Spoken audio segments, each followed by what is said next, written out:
Let's start. I'll be starting up COA, that is Computer Organization Architecture. और इसमें हम लोग इंस्ट्रक्शन फॉर्मेट कर रहे थे. Instruction format which is a very important topic, और इसको हम लोग कर रहे थे. We will be continuing it further. I will be sharing you the screen. ये देखिए, ये आपका इंस्ट्रक्शन फॉर्मेट है, और इस इंस्ट्रक्शन फॉर्मेट में हम लोगों को हम लोगों ने ये देखा था कि जो इंस्ट्रक्शन फॉर्मेट है वो कई तरीके के होते हैं. जैसे यहाँ पे मैंने आपको बताया था कि जो इंस्ट्रक्शन फॉर्मेट है, depending upon the number of address specified, जो एड्रेस हम लोगों के पास है, one can have the following instruction format. हम लोगों के पास जो है कुछ ये जो दिए गए इंस्ट्रक्शन फॉर्मेट है वो हो सकते हैं. पहला 3 एड्रेस, दूसरा 2 एड्रेस, तीसरा 1 एड्रेस, और चौथा 0 एड्रेस. मतलब 0 1 2 3, ये हमारे पास डिफरेंट इंस्ट्रक्शन फॉर्मेट होते हैं. सिंस ऑल इंस्ट्रक्शंस, यहाँ पे देखिएगा लिखा हुआ है, since all instructions are stored in the main memory. जितना भी हम इंस्ट्रक्शंस देते हैं कंप्यूटर को, चाहे वो कोई भी कंप्यूटर में इंस्ट्रक्शन, कंप्यूटर को भी हम लोगों के द्वारा कोई भी इंस्ट्रक्शन दिया जाए, either from the keyboard, mouse, obviously कोई भी इंस्ट्रक्शन हम देंगे तो इनपुट डिवाइस के जरिए ही देंगे. तो जो भी इंस्ट्रक्शन हम लोग देंगे इनपुट डिवाइस के जरिए, वो क्या होगा, वो आपका 3 एड्रेस, 2 एड्रेस, 1 एड्रेस, ऐसे करके 0 एड्रेस इसमें आपका जाता है. तो आपका जो 3 एड्रेस है, 2 एड्रेस है, 1 एड्रेस है, 0 एड्रेस है, इसको हम लोग देखेंगे कि कैसे क्या होता है. लेकिन पहले ये जानिए कि जो भी इंस्ट्रक्शन आपको दिया जाता है वो क्या होता है, वो मेन मेमोरी में जाता है. मेन मेमोरी होता क्या क्या है मेन मेमोरी में, इसीलिए हमने आपको मेमोरी चैप्टर पहले पढ़ाया है कि जैसे ही मैं मेन मेमोरी बोलूं तो आप लोगों को ये फटाक से तुरंत समझ में आ जाना चाहिए कि मेन मेमोरी सर अगर बोल रहे हैं तो इसका मतलब ये हुआ कि मेन मेमोरी में 2 चीजें होती है. एक होता है आपका रोम, और दूसरा होता है रैम और रोम, है ना. तो जब रैम होगा तो उसमें स्टैटिक रैम, डायनेमिक रैम सब आ जाएगा. रोम होगा तो उसमें आपका जितने भी तरह के रीड ओनली मेमोरी होते हैं वो सब आ जाएगा. तो ये आपका मेन मेमोरी हो गया जिसमें कि सारे इंस्ट्रक्शन स्टोर्ड होते हैं. ठीक है, यहाँ पे दिया हुआ भी है, since all instructions are stored in the main memory, instruction formats are designed so that instruction sizes are optimized. Actually देखिए, ये शो यहाँ पे गलती लिखा हुआ है, SO शो होगा. एक्चुअली आप ही लोगों के जैसे कुछ स्टूडेंट्स को मैंने पढ़ाया था तो उसी का ये नोट्स है, तो उन्होंने गलती की है. तो यहाँ पे SO होगा, SO, so that instruction sizes are optimized. अब यहाँ पे देखिएगा कि यहाँ पे लिखा हुआ है कि instruction formats are designed so that instruction sizes are optimized. अब यहाँ पे instruction format डिजाइन किया जाता है ताकि instruction sizes को ऑप्टिमाइज किया जा सके. ऑप्टिमाइजेशन का मतलब क्या है? ऑप्टिमाइजेशन का मतलब यह है कि जो भी इंस्ट्रक्शन आपको दिया जाता है वो उसके फॉर्मेट को पहचाना जाता है कि उसमें ऑप कोड है, कि आपका ऑपकोड फील्ड क्या है, आपका ऑपरेंड क्या है, कौन से ऑपकोड लगेगा उसमें. तो ये सारी चीज ऑप्टिमाइजेशन कहलाती है, और उस सब का अलग अलग साइज होता है. जैसे मान लीजिए कि C is equal to A+B अगर दिया हुआ है इंस्ट्रक्शन, तो C का एक अलग एड्रेस होगा, इक्वल टू का अलग एड्रेस होगा, A का अलग एड्रेस होगा, प्लस का अलग एड्रेस होगा, और B का अलग एड्रेस होगा. और सारे अलग अलग एड्रेसेस में होंगे, जिसका कि सारे जो अलग अलग एड्रेसेस हैं उसका सबका मीनिंग अलग अलग होगा. जो प्लस ऑपरेटर होगा उसके लिए ऐड इंस्ट्रक्शन अलग गया होगा. तो जो C is equal to A+B हम लोग लिखते हैं वो तोड़ दिया जाता है, ऐड A+B, समझे. तो उसको तोड़ दिया जाता है कैसे, क्या वो आपको जो माइक्रो प्रोसेसर के रूप में उसको कन्वर्ट कर दिया जाता है, that is assembly level language. तो C is equal to A+B लिखने का मतलब है कि ऐड A, B, C लिखेंगे हम लोग. तो इसमें क्या होगा कि जो लास्ट में C है उसमें A और B को जोड़ के डाल दिया जाएगा. आई होप आई एम क्लियर, सबको समझ में आ रही होगी।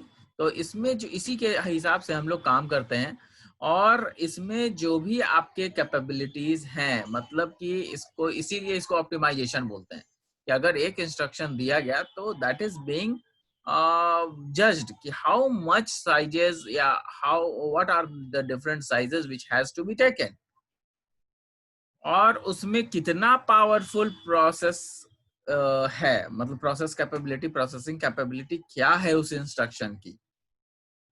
अब यहाँ पे देखिए example zero address instructions are very predominant in stack machine.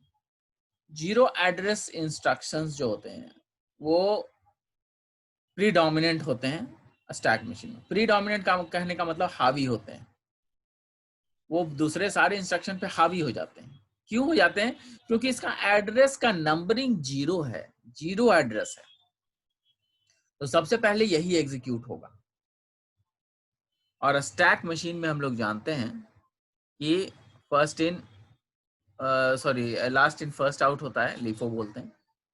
तो सबसे पहले जीरो एड्रेस या वन एड्रेस, टू एड्रेस गया, तो जो जीरो एड्रेस शुरू में ऊपर में आएगा वही पहले निकलने वाला भी होगा। यहाँ पे देखिए ये जो गया है, the following are some important technical points that have to be considered when changing when designing an instruction format।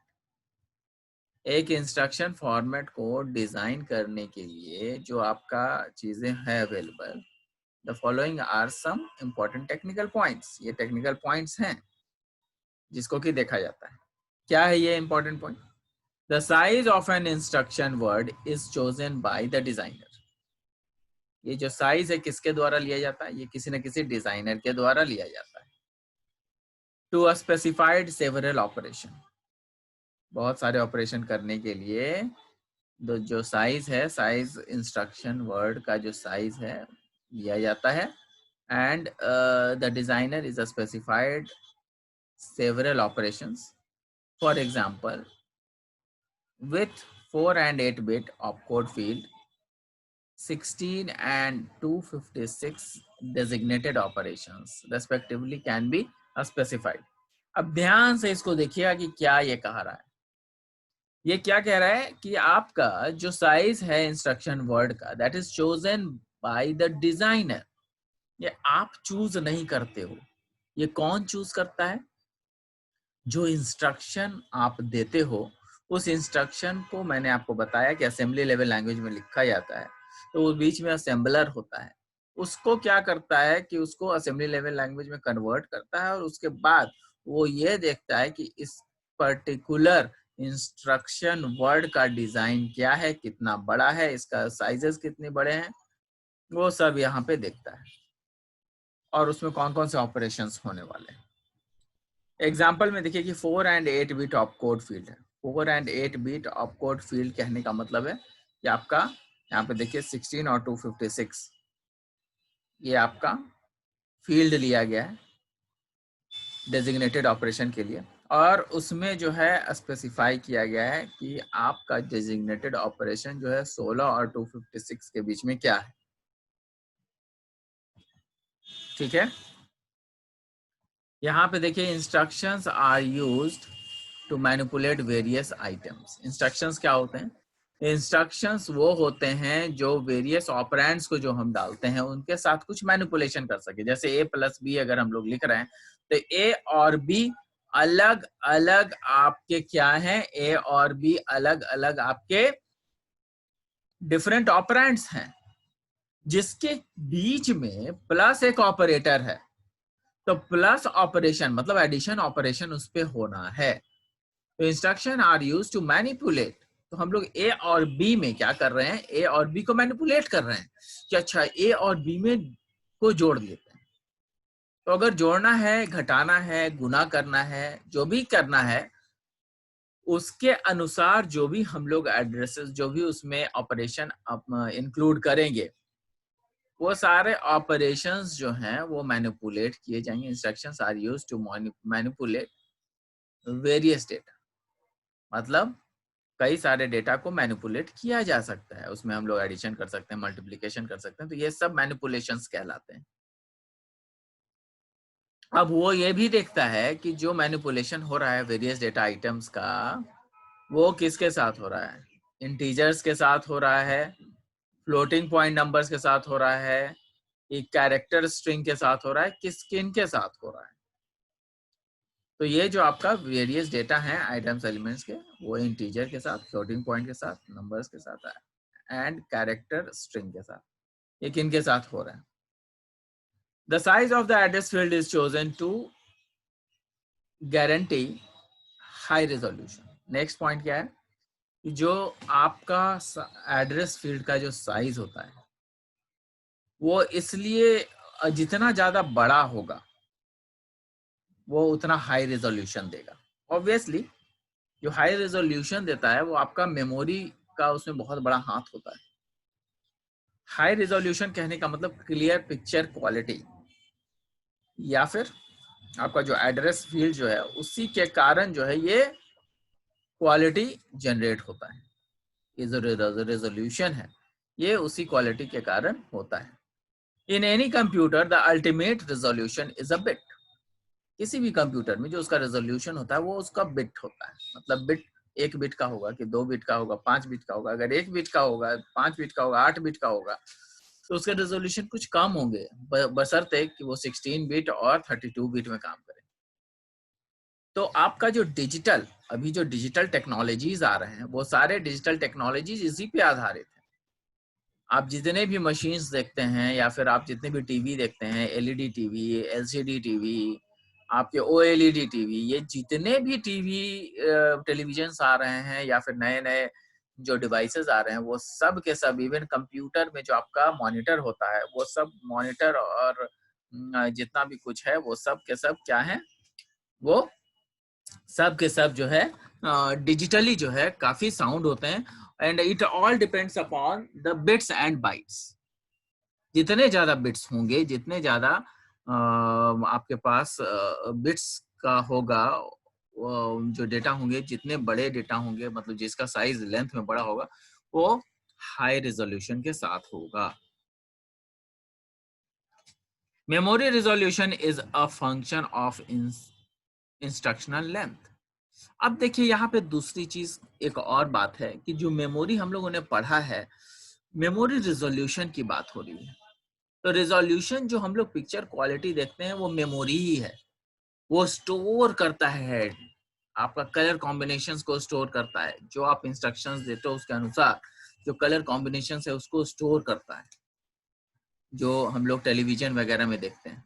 इसीलिए अभी आप देख रहे होंगे कि जितने भी अभी टेलीविजन आ रहे हैं वो सब प्रोसेसर बिल्ट के साथ आ रहे हैं। मतलब उसमें प्रोसेसर लगे हुए हैं, मेमोरी लगे हुए हैं, उसमें लिखता है, रैम है, रोम है, ये सारी चीजें अब लग के आ रही हैं। मतलब now the things are becoming smarter.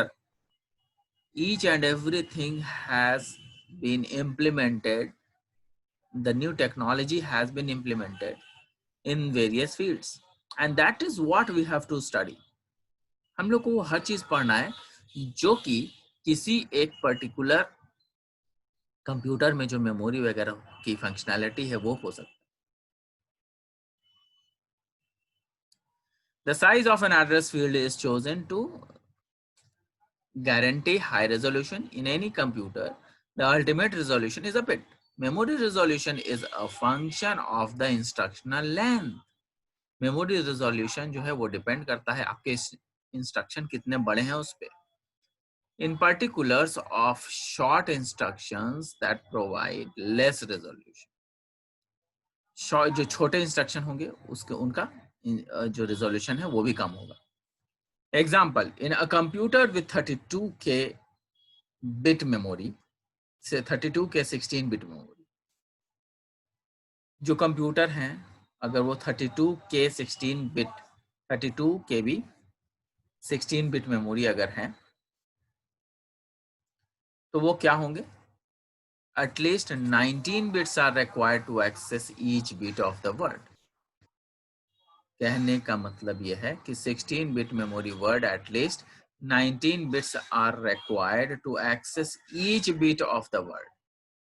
हर एक बिट को जो है अलग अलग जो है each 19 bits are required to access each bit of the word. However, the resolution achieved by some processor at the extreme, जो resolution है वो अचीव किया जाता है by some processor at the extreme. कहने का मतलब कि यहाँ पर जो भी आपका 32 के बिट मेमोरी जो वर्ड यूज हो रहा है उसमें कम से कम 19 बिट ऐसे होंगे जो कि आपका रिक्वायर होंगे किसी भी बिट वर्ड को एक्सेस करने के लिए। अब ये 19 बिट ही क्यों होंगे? इट विल डिपेंड कि कौन कितना मेमोरी ले रहा है। 32K है, 16 बिट चाहिए और 16 बिट में जो है 19 bits are required to access each bit. तो 19 बिट को रिक्वायरमेंट के लिए जो है आपका एक्सेस किसके लिए होगा? वो बिट जो है वर्ड्स के लिए होंगे। ऑब्वियसली जितना भी दिया गया है तो उसमें जो रिजोल्यूशन होगा वो हाई होगा अगर हम लोग उसको एक्सेस कर पा रहे हैं। खैर एनीवेज इसके लिए बहुत ज्यादा घुसने की जरूरत नहीं है। यहाँ पे देखिए कैसे काम होता है वो मैं दिखाने की कोशिश कर रहा हूँ। ये जो आपका इंस्ट्रक्शंस है, ये इंस्ट्रक्शंस ये असेंबली लेवल लैंग्वेज इंस्ट्रक्शंस है, याद रखिएगा। ये क्या है? ये असेंबली लेवल लैंग्वेज इंस्ट्रक्शंस हैं। LDA address, load address, load आपका लोड एक्यूमुलेटर इन एड्रेस, ऐसे करके होता है। तो एक्यूमुलेटर में लोड हो जाएगा, इसका इंस्ट्रक्शन है ये LDA मतलब लोड। ए क्या है? Accumulator, load accumulator address. यहाँ पे देखिएगा एक्यूमुलेटर एड्रेस, एड्रेस जो है एक्यूमुलेटर में चला जाएगा। यहाँ पे जो भी हम लोग एड्रेस दें, यहाँ पे एड्रेस हम दे देंगे R1 R2 जो भी देंगे, LDA R1 R2 या R1 दे देंगे तो वो R1 जो है इसमें लोड हो जाएगा एक्यूमुलेटर में। STA स्टोर एक्यूमुलेटर, फिर यहाँ पे R1 R2 दे देंगे। तो ये आपका एड्रेस कोई भी हम लोग दे सकते हैं। यहाँ पे ऐड है तो जैसे यहाँ पे देखिए, यहाँ पे स्टोर में क्या दिया हुआ है? M address ACC। तो अब ACC को ही हम लोग क्या कर रहे हैं? किसी एक पर्टिकुलर एड्रेस में डाल रहे हैं, स्टोर कर रहे हैं। ठीक है, यहाँ पे एड्रेस है तो एड्रेस क्या कर रहा है? Add address. तो ऐड कैसे करेगा? तो जो एक्यूमुलेटर में जो चीजें गई है उसको ऐड करेगा। तो एक्यूमुलेटर में ऐड ये एक चीज है और उसमें जो भी एड्रेस हम लोग डालेंगे तो ऐड एड्रेस कर रहा है। तो ऐड जो है वो एक्यूमुलेटर में ही ऐड करेगा क्योंकि एक्यूमुलेटर के अलावा कोई चीज हमने डिफाइन ही नहीं किया है। तो यहाँ पे ऐड जो अप्लाई होगा वो किसी न किसी एक्यूमुलेटर पे होगा और ये जो एक्यूमुलेटर होगा वो कहाँ होगा? वो आपका जो है एड्रेस फील्ड पर होगा और एड्रेस जो है एक्यूमुलेटर के साथ अटैच हो जाएगा। आई होप आई एम क्लियर। और यहाँ पर बाद में है एंड एड्रेस। एंड क्या होता है? एंड आपको पता है कि एंड ये जो है आपका क्या है? एंड जो है आपका लॉजिकल ऑपरेटर है, एंड और नॉट वाला है। तो उसमें क्या हो रहा है? एक्यूमुलेटर को जो है एड्रेस को डाल रहे हैं लेकिन वो आपका पावर में जा रहा है। ये एड्रेस जो है वो पावर में जा रहा है, मतलब वो जो है एक अलग है। धीरे धीरे पता चलेगा आप लोगों को क्या है। CMA है, ये ACC है। ACC मतलब एक्यूमुलेटर है। उसके बाद इंक्रीमेंट एक्यूमुलेटर है, तो इंक्रीमेंट है तो एक्यूमुलेटर में +1 जोड़ देंगे। यहाँ पे इंपॉर्टेंट एड्रेस, यहाँ पे IMP एड्रेस है, अनकंडीशनल ब्रांच टू एड्रेस। तो ये अनकंडीशनल ब्रांच है जो डाला गया है। इसको सॉरी IMP नहीं है, ये जंप है, JMP है। तो जंप जो है अनकंडीशनल ब्रांच जो कि आपको एक इंस्ट्रक्शन से दूसरे इंस्ट्रक्शन पे ले जाता है। तो ये सब डिफरेंट इंस्ट्रक्शंस हैं जो कि हम लोग इस्तेमाल करते हैं और उसका यहाँ पे मीनिंग दिया हुआ है। हॉल्ट का मतलब रोक देना किसी particular instruction. Opcode encoding, next is opcode encoding. Opcode encoding क्या होता है? तो ऑपकोड एनकोडिंग क्या होता है? Opcode encoding is the process, देखिएगा पढ़िए। A processor can execute an instruction only if it is represented as a binary sequence. कहने का मतलब एक प्रोसेसर जो है वो एग्जीक्यूट तभी होता है अगर उसके इंस्ट्रक्शन को जो है, a processor can execute an instruction only if it is represented as a binary sequence. अगर वो बाइनरी सीक्वेंस में उसको दिया जाए तभी ना वो करेगा, बाइनरी नंबर ही समझ ही पाता है computer. A unique binary pattern must be assign, लेकिन उसमें जो बाइनरी पैटर्न है अगर वो यूनिक दिया जाएगा तो उसको अच्छे से समझेगा। कुछ भी कहीं भी कुछ भी लिख देंगे तो ऐसा नहीं चलेगा। तो हर एक कोड को एक यूनिक बाइनरी प्रोवाइड किया जाता है, और वो बाइनरी कोड क्या है? That is the process known as opcode encoding. इसीलिए उस बाइनरी को जब हम लोग एनकोड करते हैं, उस बाइनरी नंबर को देते हैं, तो ये जो बाइनरी नंबर्स हैं इसको एनकोडिंग टेक्निक में जब अप्लाई करते हैं, तो एनकोडिंग टेक्निक क्या होता है कि वो बाइनरी नंबर्स उसमें अप्लाई किए जाते हैं और उसको एक सीक्वेंस में लिखे जाते हैं, जिसके चलते क्या होता है कि हमारा जो प्रॉपर फंक्शनिंग है वो हो सकता है, और उसी को कोड ऑपकोड एनकोडिंग बोलते हैं। नहीं तो कुछ भी लिख देंगे तो अब कोडिंग नहीं कहलाएगा। The simplest way to carry out opcode encoding is to assign a fixed length. तो एक सिंपलेस्ट वे ये होता है ऑपकोड एनकोडिंग का कि वो असाइन किया जाए। The simplest way to carry out opcode encoding is to assign a fixed length. उसको फिक्स्ड लेंथ दिया जाएगा।